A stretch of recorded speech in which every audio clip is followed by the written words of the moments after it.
Good afternoon and welcome. You're listening to and watching another episode of Bible Answers here at Calvin and Ethel. My name is Nhlanhla Pondwana. We are doing this for an hour or so, depending on how much time our pastor grants us for this conversation. The last time we spoke to Mfundisi, we were talking about a subject close to his heart and particularly to my heart, Africans in the Bible. You've heard a lot of people accusing the Bible being a Western document. And almost every time when you get into that conversation, you discover that, quite frankly, just to begin with, the life and times of all the protagonists in the Bible, all predicated and plotted around Northeast Africa, what we now call the Middle East. And you wonder, how then does the Middle East become a Western culture? But we do need to learn these things so that we can be able to extrapolate from the history and then plot it in the Bible and then come to understand, actually, when we're talking about Egypt, it's an actually African country. Yes, I do understand, according to their affiliation in Egypt, they are part of the Arab world, as they call themselves. But in actual fact, in spite of the fact that they call themselves part of the Arab world, they are in the African continent. But I digress. Our focus is black people. Black people in the Bible. Can we really throw the Bible away because it does not have black people in there? Or are we, like me, ignorant of who actually contributed to become what we now call Bible and Bible times? Joining us now is Pastor Dube. Mfunzo Dube is giving us this lesson. It's a master class on how to identify and what to identify, to read through the Bible and see ourselves in it. Mfundisi, welcome. Thank you very much once again for coming through and talking to us. It's my pleasure. Well, it's a pleasure to come to Calvin.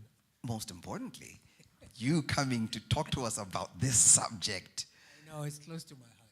The last time we spoke, we had promised that you are writing a book, truth be told. It's coming. It's still coming. It's coming. I'm waiting with bated breath, hoping to see things there that you, well, some of them you're going to share with us. So we're going to give Mfundisi an opportunity to just 20 minutes unpack what he's talking about. I will move from this chair and it'll just be us behind the camera and Mfundisi focusing on you. And after 20 minutes, I'll come back and ask some questions. You know, the ignorant me always wants to learn. So I will be learning from Mfundisi. Mfundisi, take it away. It's all yours. Thank you very much. I hope everyone can see the screen as projected. We're going to talk about African or black people in the Bible. And I won't cover all the topics that we've laid down in slide number 2. What I'd like to do, though, I think for the first part of our conversation, maybe end somewhere in the middle, and then encourage us to maybe explain some of the things I would have spoken about. So I'd like to start and go right to the beginning in what we call in Bible scholarship the table of nations. And there's a reason why I'd like to go there. If we can just go to the second slide, just show the second slide where the table of contents is, so people can exactly right there. I just want to do the first part, the table of nations and the early nation states, and just stop there for a very simple reason. If you go right to the beginning in Genesis chapter 10, which theologians have now famously called the table of nations, that's where the Bible, after the flood, explains to us where all the different types of people that we have on earth, where they come from. And in fact, just by looking at that, you have to ask yourself the question, if African people or if black people were an afterthought, how come we are so nicely set out in this book that we call the Bible that we read? Because it's right in the beginning in Genesis chapter 10, where after the flood, remember Noah had gotten into the ark with his 3 sons, and of course they also had children and what have you.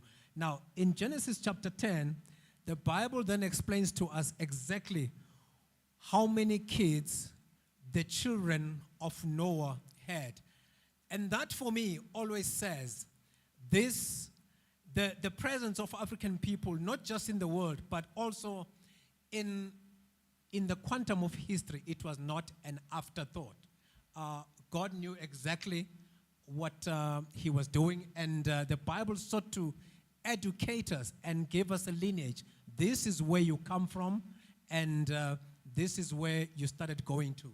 So I'm trying to follow my notes here. So in Genesis chapter 10, without going through, all of the detail and reading it, I'm on slide number 4, if you can show it to everyone.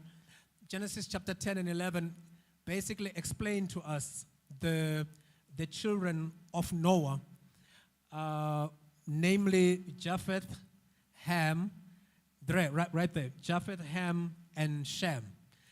And from Japheth, we get to know that I'll show a map now which sets out nicely where all these people ended up. But here, it just tells us that the Greeks or Scythians, the Ashkenaz, I think that's the map, which I was just reading the slide before. And then Ham, that's where the Canaanites, the Egyptians, the Philistines, the Hittites, the Amorites come from. And this actually makes for quite an interesting reading, because people read the story of David and Goliath the Philistine, and I don't know what people have in their minds when they read that story. The giant, the Philistine. I don't think people realize that David, a brown person, because he's Jewish, he was actually toe-to-toe with a black person, because Philistines are descendants of Canaan, who is the son of Ham. But it just makes the reading of the Bible to be slightly different. And of course, when you talk about the Exodus and you say the children of Israel were going towards Canaan, these are brown people it's brown people leaving Africa, Egypt, after 430 years, on the way meeting Amorites, who are descendants of Canaan, who is a black person, and going towards Canaan, which is comes from the lineage of Ham, which is where all black people come from. And that's why later on I'll make the claim that the Hebrew Bible, up until you get to Daniel, it's significantly a book of black and brown people. But I'll come to that. So here we just lay out the foundation. And then, of course, you have the children of Shem, which is Hebrews, the Chaldeans, famously known as the Babylonians. But there's something interesting about the Babylonians and the Assyrians that I'd like to discuss when I get to the early nation states. But this is just the foundation. And then, of course, in the next slide, we then see a pictorial representation of where these people, Siko, that's slide number 5, where these people ended up.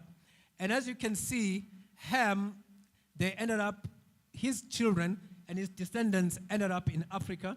And then, of course, in the Middle East, it's Semitic people, we can name all of them like we just did in the previous slide. But then the children of Japheth moved towards the northeastern side of the world. And that's where you find Eastern Europe, you find Russia, and all those kinds of places. In fact, what's interesting here is that you also notice a word called, with the children of the light brown, which is children of Japheth, a word called Ashkenazi. A lot of people are not even aware. I mean, when they look at Israel today, they see mostly really white people. It's because the people who are there were converts into the Jewish faith, which are Ashkenazi Jews who ended up mostly in Poland. And that's where they came from to re-establish the nation state of Israel as we know it today. But during the time of the people that we're talking about here, Japheth, Ham, and Shem, these were what I will normally refer to as brown people. Okay, but then in Genesis chapter 10, when you talk about the black folk, Genesis chapter 10, verse 6 to 15, it then mentions these are the sons of Ham. And it says it's Cush.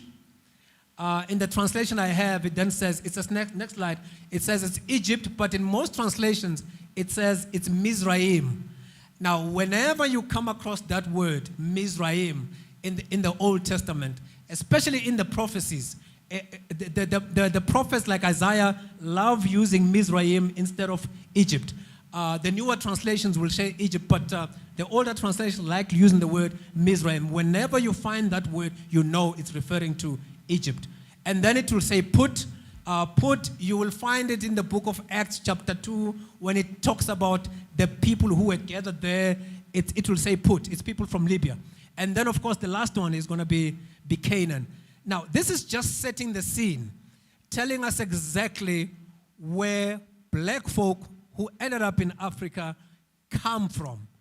Now, but I must emphasize also the issue of Canaan, because we tend to think when Abraham left Babylon or the land of the Chaldeans to go to Canaan, he was going to some white country.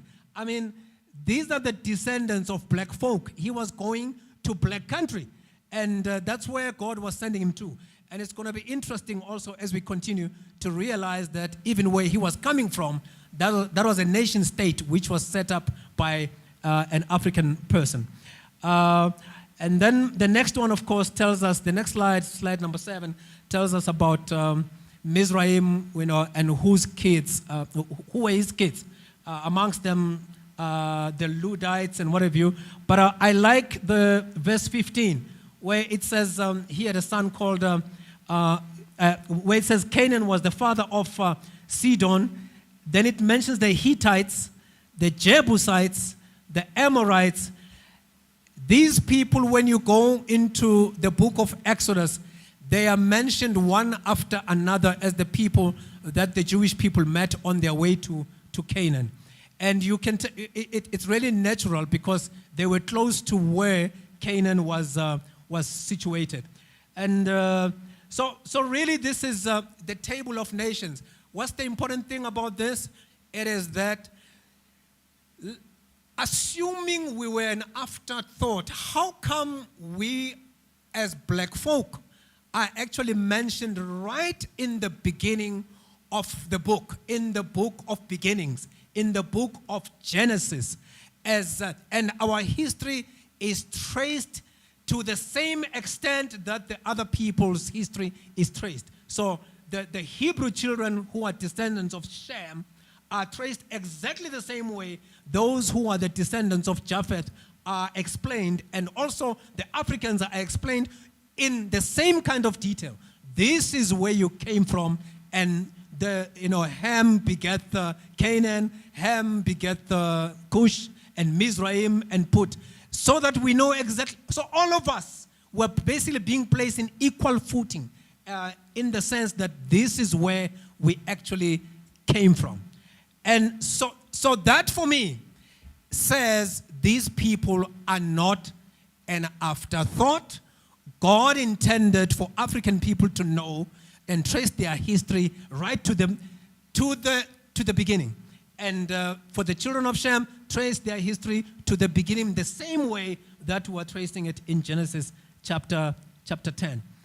And then I'd like to jump a couple of slides, Siko, with your permission, and get to slide number 13, where I just want to show one timeline that slide, because I just want to read. This is still Genesis chapter 10. There's something interesting in Genesis chapter 10, verse 10. After it tells us in verse 8, after we are told that Cush beget Nimrod, and he began to be a mighty one in the earth. He was a mighty hunter before the Lord. Wherefore it is said, even as Nimrod, the mighty hunter before the Lord. Now in verse 10 it says, and the beginning of his kingdom. In other translations it will say Babel. In others it will say Akkad. And then it mentions Erech and Akkad and Calneh in the land of Shinar. And then in verse 11, it says, out of the land of Babel came forth the land of Asher and builded Nineveh. Now, this is quite interesting. This is actually saying after the flood, the first and earliest nation state was the nation state of Babylon. But even though the Babylonians, the Chaldeans, are Shemites, meaning they are brown people, guess who comes to set up this kingdom? It is the son of Cush, Nimrod, a black person. And this for me is quite fascinating, because when you study African history in school, you get told this, but not in the sense that, hey, this is a black man setting up the first nation state after the flood. And also out of Babylon, then Genesis 10 says, comes Assyria. Now, once you have Babylon and Assyria being set up by this black man called Nimrod, who is the son of Cush, it makes for interesting reading when you start talking about the prophet Jonah being asked to go to Assyria, a brown nation state which was originally set up by a black person. And I think, in fact, I need to show the timeline in the next slide, and then I'm going to take a pause there. This is I don't know if people can really see this quite clearly. I mean, I can send it out, and share it. But it basically traces history from the flood to the Tower of Babel, and then to the year 2000, because year 2000 is quite an important marker. Between 2000 and 1500, you have the slaves, the Jewish, the brown people, in an African country called Egypt. We now know that Egypt in the Bible is normally referred to as Mizraim. And Mizraim are the children of who? Of Ham, from where all black people come from. Now, so that's where you have the brown people in Egypt, in this African country. If you go right up into 1000, you've probably dealt with Exodus, Numbers, you've dealt with Deuteronomy. Those are the years, in terms of timeline, those are the years covered by the Hebrew Bible and the children of Mizraim, who are the Egyptians. And the brown people spent 430 years in that country. But if you keep going, you then start interacting and interfacing during the time of the kings now, when the children of Israel are now settled in Canaan. And we now know Canaan comes from Ham, which is where all black people come from, because they come from Cush, they come from Canaan, they come from Mizraim, Egypt, then they come from Put. You start then interacting with two nation states, and both of them were founded by Nimrod, who is the son of Cush. You begin to interact with Assyria, and when people talk about Sennacherib, I don't know what they have in their minds. Maybe they think they're talking about some white guy, right? This is a brown person of Semitic origin, but the kingship was people who were set up by the chief, Nimrod, who was the son of Cush. So there they're interacting with the Assyrians and the Babylonians. So right up to about 600 BC, that whole history is about three nation states interacting with the Hebrews or the Jewish people. You have the Egyptians, clearly African, and then you have the Assyrians and the Babylonians, who are clearly Semitic or the children of Shem, but whose kingship was set up by Nimrod, who is the son of Cush. And I think that's a long period actually in the Bible, from 2000 to about 500 BC, where the interaction is mainly around the children of Israel, who I refer to as brown people, and Africans from Egypt, And then, of course, the two major nation states, Assyria and Babylon, that were also set up by another black man called Nimrod, who is the son of Cush. And for our purposes right now, should I pause here or should I continue? Okay, I have instructions that I can continue for a couple of seconds. I don't know whether that's minutes or seconds. Okay, no problem. Now, another interesting thing about this, that people just casually read and never think about. I mean, how does someone like Joseph get to Egypt, and then Egypt, in the midst of a famine, they are able to, work around this and have plentiful and bounty when everyone else is having a famine. We now know, for instance, when archaeologists are going to Egypt, we now know that the canals that were set up during the time of Joseph, they're actually named after him. It's called the canals of Joseph. It has an Arabic name now.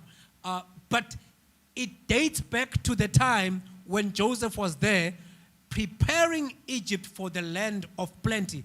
And it's quite a fascinating story when you start reading those things and realize, Africans were quite sophisticated from an early age.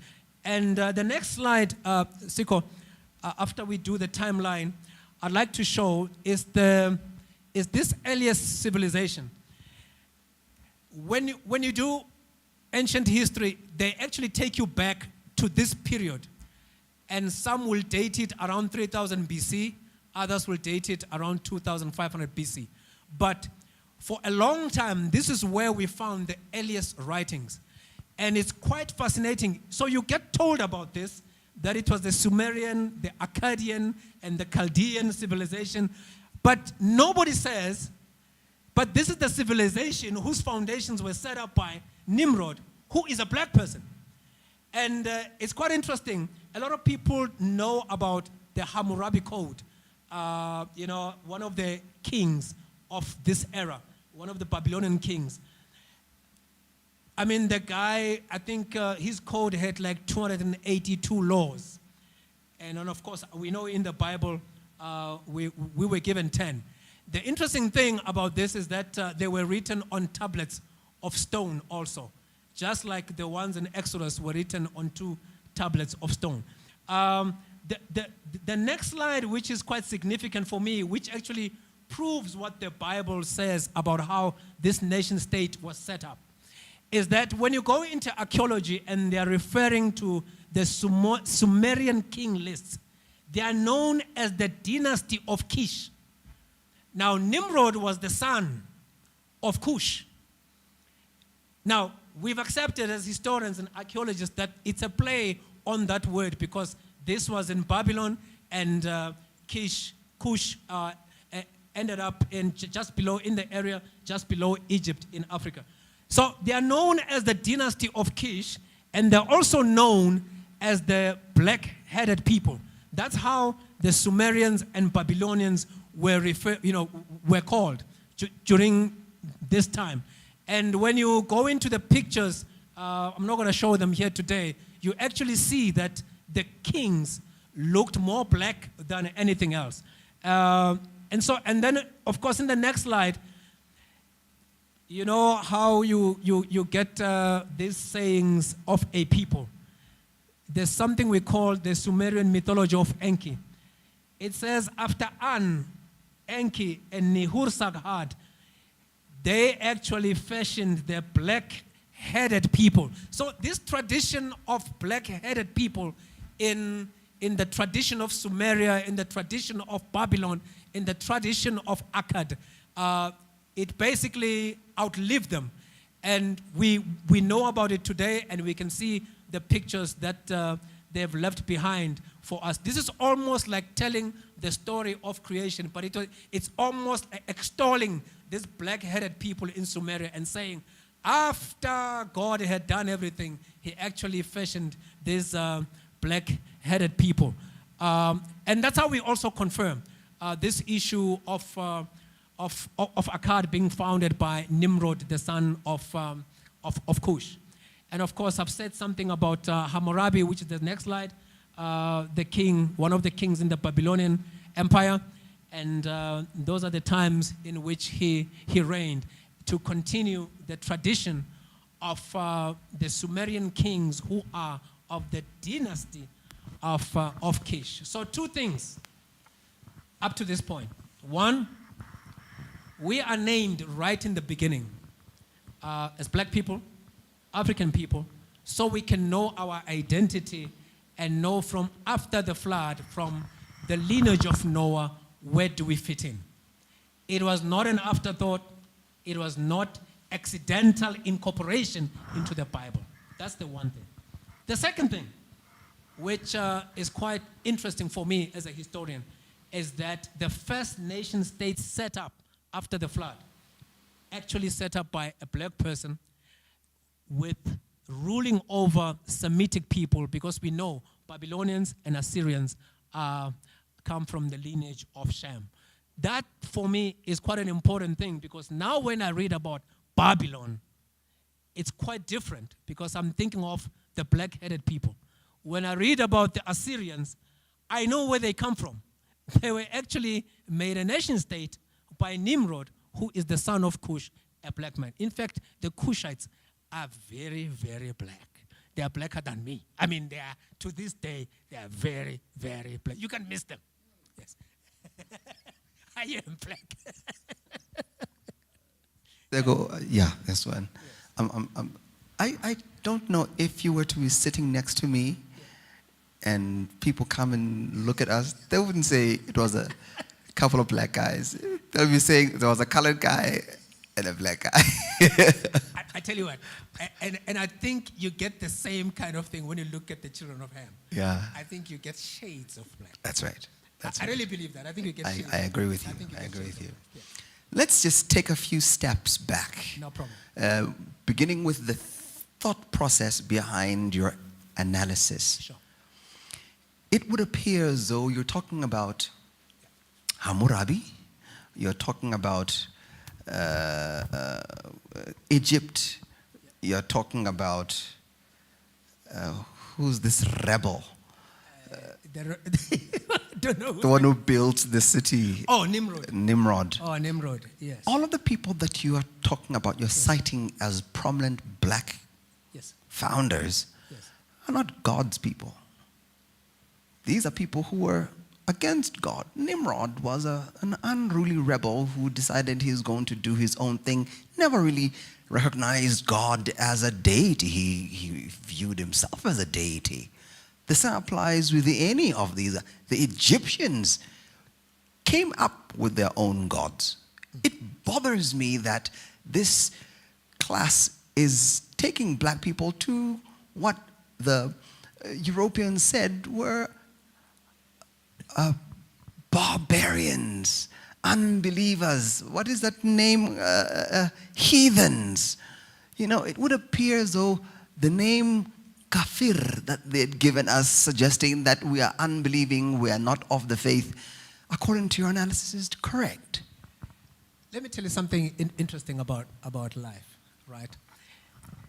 What you've just said now, I can equally say about the Hebrews themselves, by the way. The story of the Hebrews after they settle in Canaan, which is that period just after, depending on which dating you use. I mean, theologians, I can't say divided right in the middle, but some believe the Exodus happened around 1,500. Others say, which is what we refer to as the early dating. Others say around 1,100. Now, from then on, when the nation state of Israel is set up, it's a story of exactly what you're talking about. You get the good and you get the bad. Now, the fact that maybe the good, you don't see it prominently in the Bible when it comes to the other people here that we're referring to, it's because, remember, it is a text written by the Hebrews about their God.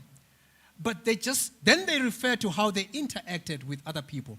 And we just feature, for some reason, very prominently. And that's why I say that period. And we feature negatively. No. We feature prominently. No, negatively. Prominently negative. The same way that you get the good and the bad. Let me give you an example.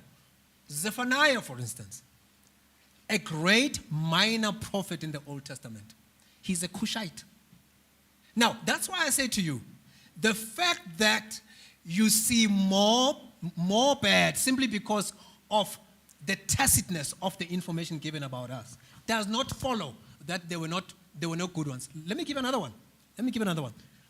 Moses, by the way, in Numbers chapter 12, surely the leader of the Israelites taking them to Canaan marries a Cushite. Yes. In fact, in what we call Apocrypha, which is extra biblical writings, the Cushites claim that Moses was a king in Cush.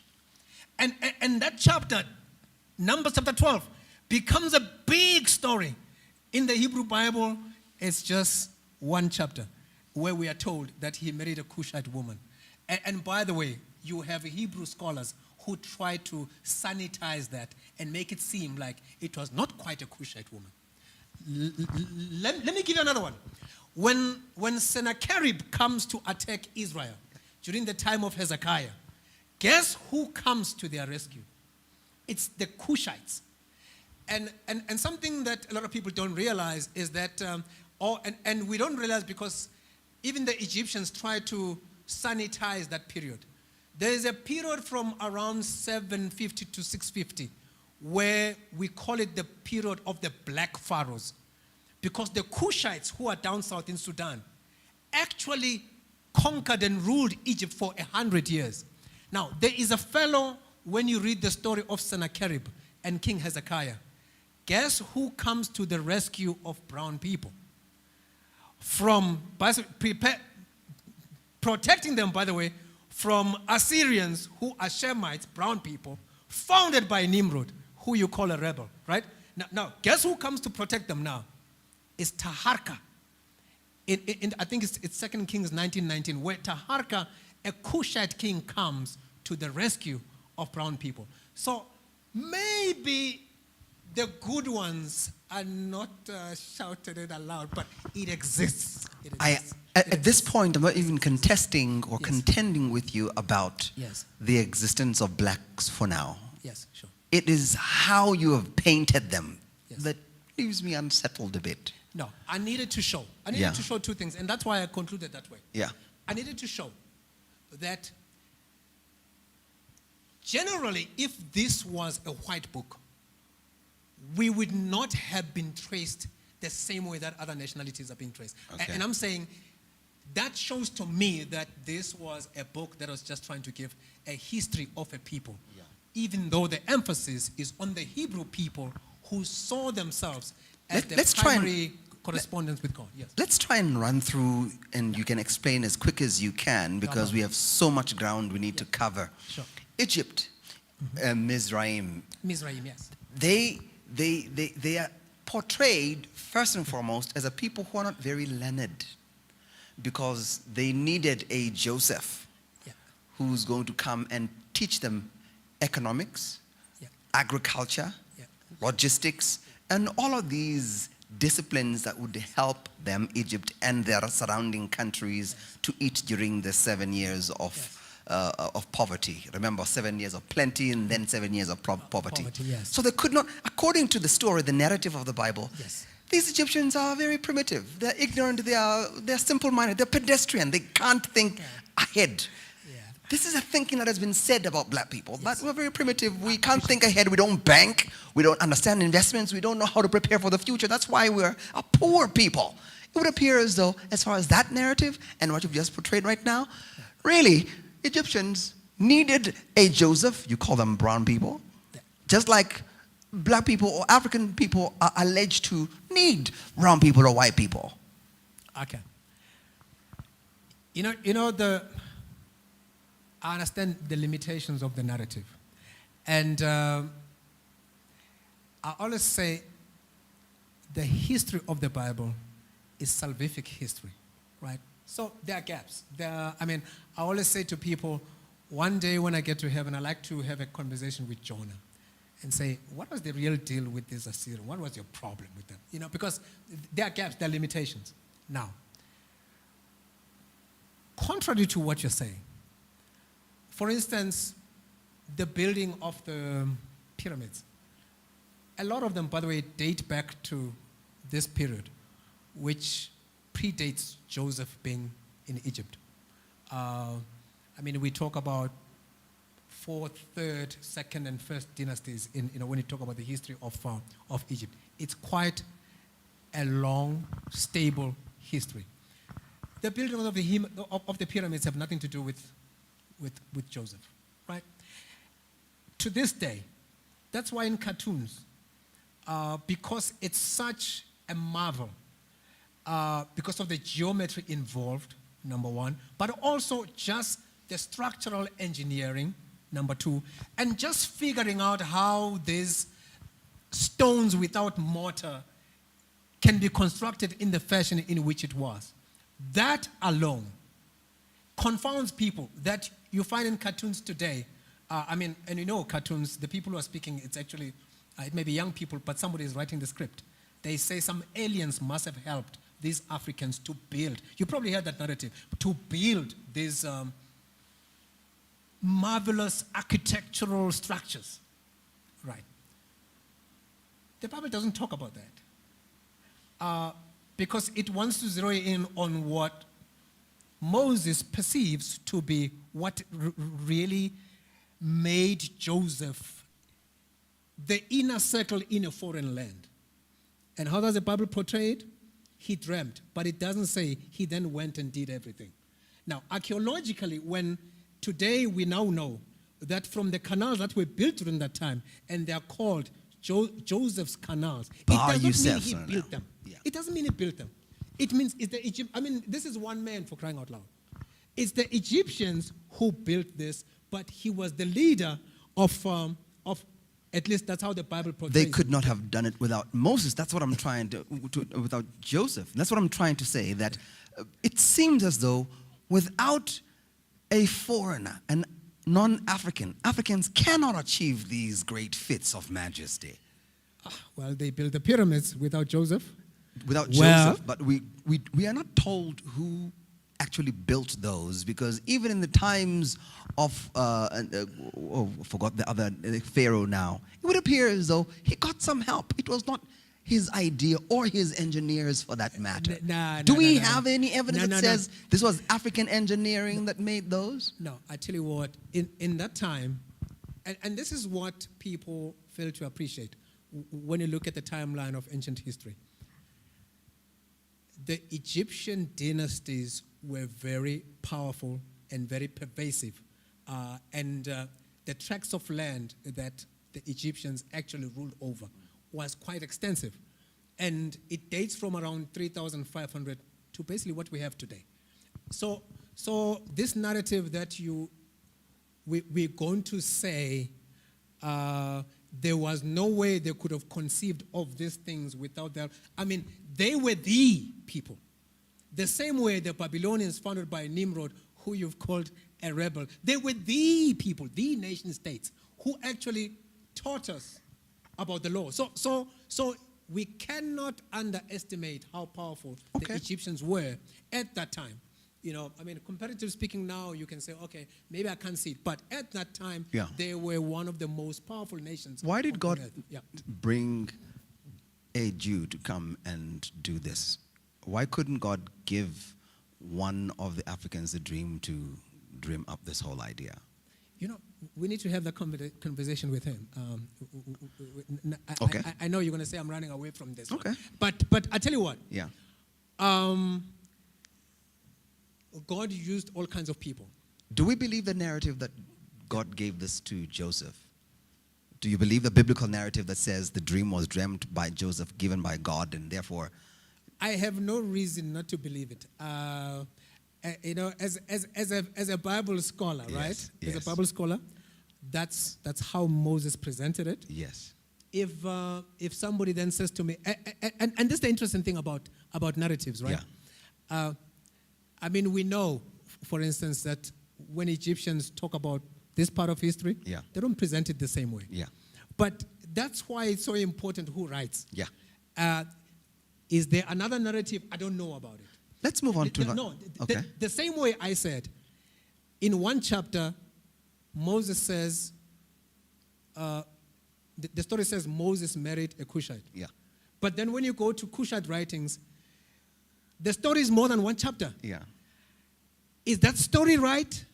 I don't know. But as a biblical scholar, this one, that's the one. Is it sufficient for purposes of what I'm trying to do in the light of salvific history of the Bible? It's probably sufficient for Let's stick with that. Yeah, sure. Moses marries a Cushite. He did. This Cushite is painted as a side chick. At that time, he already had married his first wife, Zipporah. Yeah. Why is it that this Cushite is not even recognized by Scripture as Zipporah is recognized? Zipporah's father, Jethro, yeah. Yeah. He is recognized to the extent that he gives Moses wisdom of how to govern in his juristic responsibilities. Yes. Why is it that this Cushite woman Yes. is painted as a by the way, as a woman he had a fling with, quote unquote, while he was away from his actual wife Zipporah? Why is it that this Cushite, again, a black person, painted in a negative light? I don't think it's painted in a negative light. The reaction of the people around him is negative. Is there anything positive that can be said about her? Wait. The story says Moses, it does not say, had a Cushite side chick. Yes. The story says clearly Moses married a Cushite. The negativity that comes out of that story is from Moses' brother and Moses' sister. And a lot of people tend to focus on that and forget that first line. Moses married a Cushite. In fact, do you know the inspiration behind? And I'm trying, I'm trying to take away this negativity around. Please do. And in this instance, we're talking about a woman. The woman who inspires Solomon, King Solomon, to write songs of songs, which became so controversial, by the way, when during the process of canonization, because Songs of Solomon was regarded as this is another love letter, But the woman who inspires Solomon to write the way he did in that book, it's a black woman. She actually, there's an interpolation where it's Solomon speaking. I am dark. Yes. Don't look upon me because the sun has smiled upon me. Now, I'm saying it is not always the case that the women who come from Cushite or Egyptian, genealogy are looked at negatively. In that story specifically that we're talking about, it is the brother and sister. And God, by the way, dealt with them because of that, to show his displeasure at what they were doing. Because God is on the side of his people, regardless of where they come from. And then you seem to be uncomfortable with my characterization of Nimrod. Of Nimrod. Oh, no, I'm not. No, it's quite clear. Look, Okay. the Bible is quite.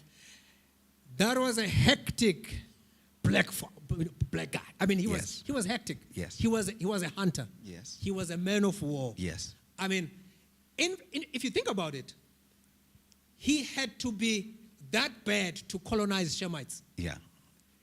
And be so entrenched in a foreign land that the kings are named after him. Yeah. He was a bad man. Yeah. A bad as in a bad way, because it's not bad as in No. he's a bad man. Nimrod was evil. Hectic. No, I don't know. But had no relationship with God whatsoever. Is there any point where you discover God having a conversation like he did with Moses or Adam for that matter? Do we find anything that is lauded as good done by Nimrod? Amen. Look, poor guy. I mean, even you remember Adam had 2 sons. Yes. And Cain, I mean, straight from the hands of God, he kills his brother. It happens. It happens. It happened with him too. But it also happens with brown people too. Forgive me for happens, digressing. by the way, with children of Japheth later on, Yes. after 500, when we start talking about the Yes. patience, and it happens Yes. with all of us. All right. And that's the story of the Bible. And I like it for that, that the Bible is not a respecter of persons. It says there are good people, and there are good people, and they can come from anywhere. So we can safely say, Yes. in the context of painting certain people as friends and people of God, it is a respecter of persons because it elevates Jewish or Judeo-Hebraic life and culture above all other cultures, and God picks them amongst all the others and uses them as the baton to smack other nations and remove their cultural practices, and he dusts them off and says, you are going to behave like this, and everybody else, including us, black people, Africans, neglected, thrown away in the dustbin of life. Okay. You know what? I like it when you say he picks them out, and then he says, throw away all these people's cultures and what have you. And that's why, by the way, I refer to, Hammurabi, this guy who is a Sumerian king and is called of the dynasty of Kish, which is really dynasty of black people. And he comes up with these laws. And when God decides to give his people laws, he doesn't do 282. There were so many of these Akkadian kings before Hammurabi, and all of them wrote their laws on tablets of stone. I differ with you that God then dusts them off and he throws away all these cultural things. God finds a people and communicates with them through cultural norms that are persistent at the time. He writes the laws on tablets of stones because that's how laws were written in that time. There's nothing wrong with writing a law on a piece of paper. I'm sure today he would have written them on a piece of paper. At that time, they were being written on tablets of stone, and God wrote them on a tablet of stone. When God meets Abraham, who comes from Babylon, in the Ur of the Chaldees, and he wants to make a covenant with him, the same way, by the way, that African people, when you get married, you cut the animal in half. God does that with Abraham. He did not originate the tradition. It was existing at the time. And I'm coming to a point here. So, God uses cultural norms that are pervasive at the time to communicate. He transforms the message around them to say, this is now not just a covenant between two families. No, it's a covenant between you and me. But it's a symbol that Abraham immediately recognizes because it was something that was done in Babylon and in the ancient Near East. What does God have an issue with whenever he talks to his people? It's an issue of worship. The problem with us, when we discuss the Bible, we discuss it as if it was God is acultural. He invents. No. The cutting of the animal in half was there. The issue of circumcision, by the way, existed. It predated him. God takes cultural norms, gives them new meaning that enables his people to relate with him from norms that they know that now need to be interpreted in a different way. The one thing that God has an issue with and it never compromises on is the issue of worship. Worship me, not their gods. Permit me to just give you a few examples, then you can chew on them and spit them out, if you will. Dress. He tells them you will wear robes, and at the bottom you'll have a ribbon of blue. Okay. Others did not do that. Yes. he tells them, you shall eat this and this and this. You shall not eat this and this and this and this. It would appear again as though God was separating them from the others. Yeah. He gives them laws. You are not supposed to be sleeping with this one, your brother, your sister, and blah, blah, blah, blah, blah, as these other nations do. Yes. It would appear as though God was not using those cultural practices. Quite frankly, he was separating them. He says, do not do what these other nations I'm sending you to are doing. Mm-hmm. And when he lists the number of things in the book of Leviticus, Numbers, and Deuteronomy, he's pointing it out that the things that are done there, you are not going to do. Implying that these Africans are not doing it right. You must do it right. Whatever you learned in Egypt, no longer you shall do. Yes. Because the things that were done by these Africans in Egypt, not good. Again, my question is, it would appear as though God in your narrative is against Africans and for Jews and wants to literally dust them off of all African remnants and make them a new people and wash them clean, wash them through the Red Sea and the Jordan, make sure they wash twice to get rid of all that Africanness out of them. I tell you what, it's an interesting discussion you're raising. And we will not do justice to this because, let me give you an idea. I mean, on that slide that we ended on, it shows the Hammurabi already, before the 10 Commandments were promulgated. So if a man commits murder, that man must be killed. I mean, it's 282 of these. I went through them. And I have the book. No, and it was uncanny how a lot of those is just good morality, which you also find in the Bible. Yes. Now, but once you start saying, let's talk about the detail now in Leviticus and what have you. Yes.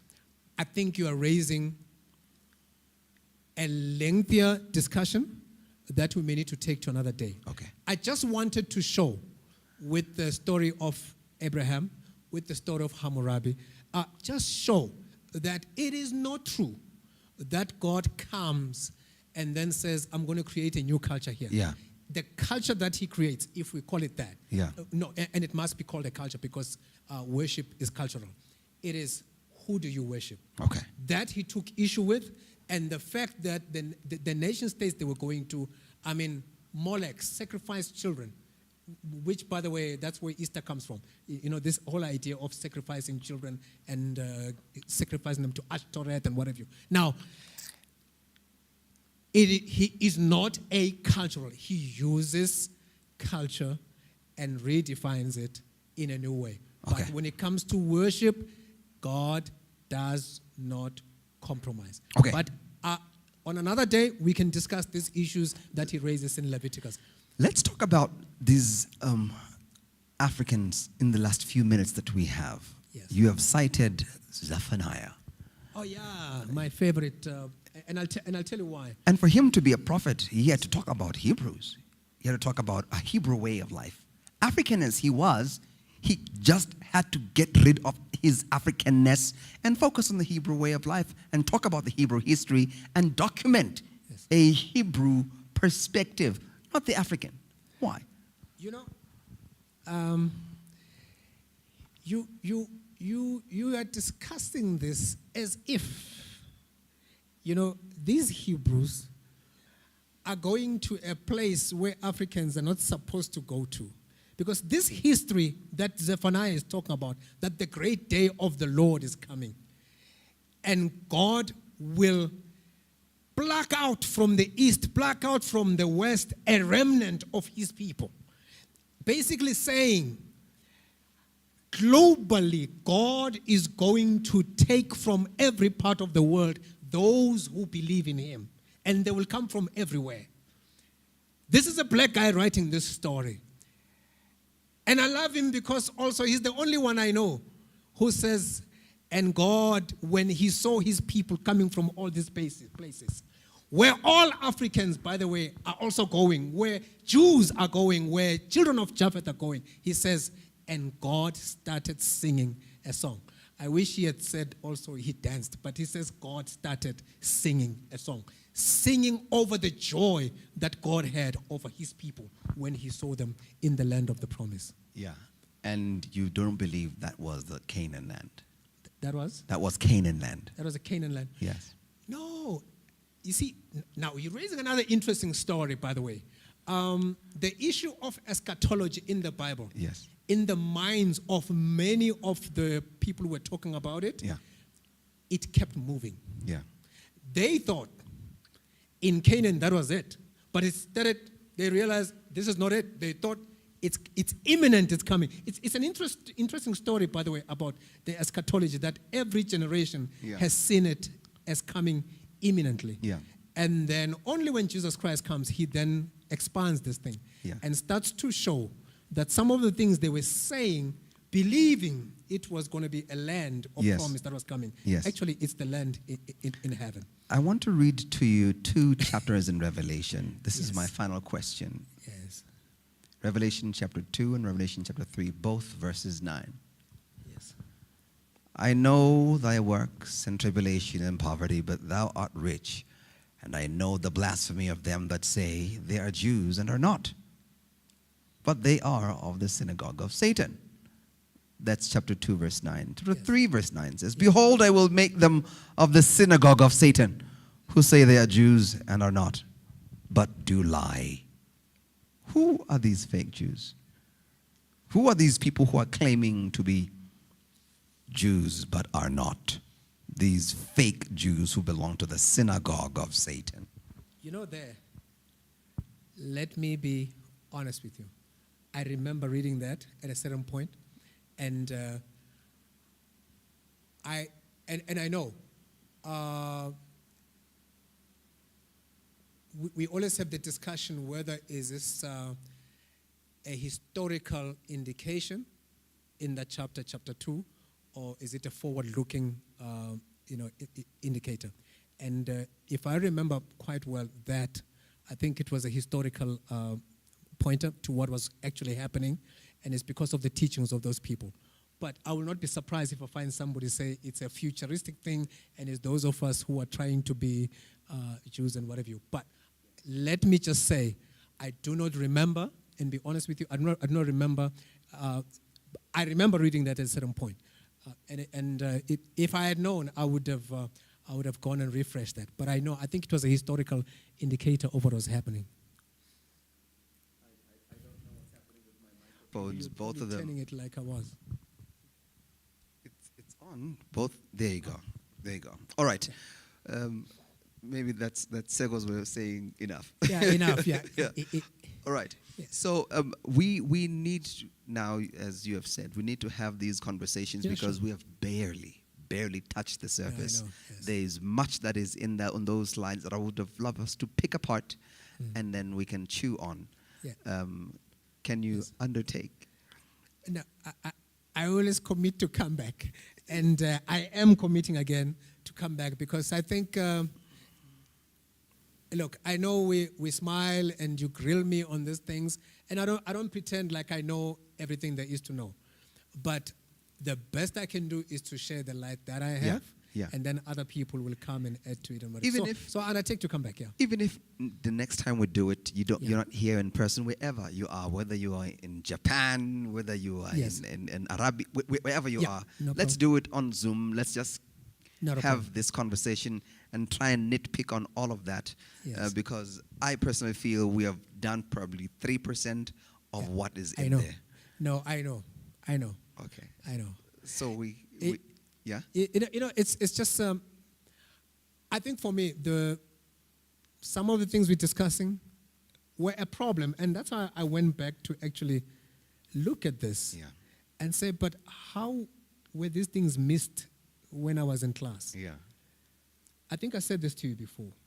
They were missed because it was not Nhlanhla Dube who was teaching me, right? And the more I see these things, the more I realize that truth needs to be told at a certain point by many of us. Yes. Because when we start digging, we are not going to miss the things that were missed by those who taught us.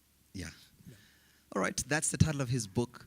Soon, hopefully, it's titled Truth Be Told, Mvusi Dube, thank you very much for your time. I thoroughly enjoy your lectures. And I do hope that perhaps we can have one lecture with some of our members here, perhaps in the morning. Yeah. But between now and then, when you come again, because you're a tougher, we last had him 2 years ago. 2 years ago. That's how long it's taken, eh? It is.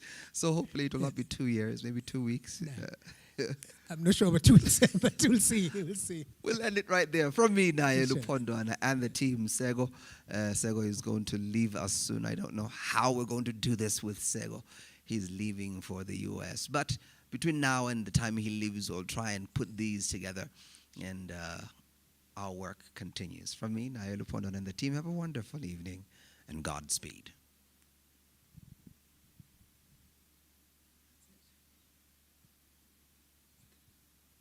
Thank you. Are we done, Sego?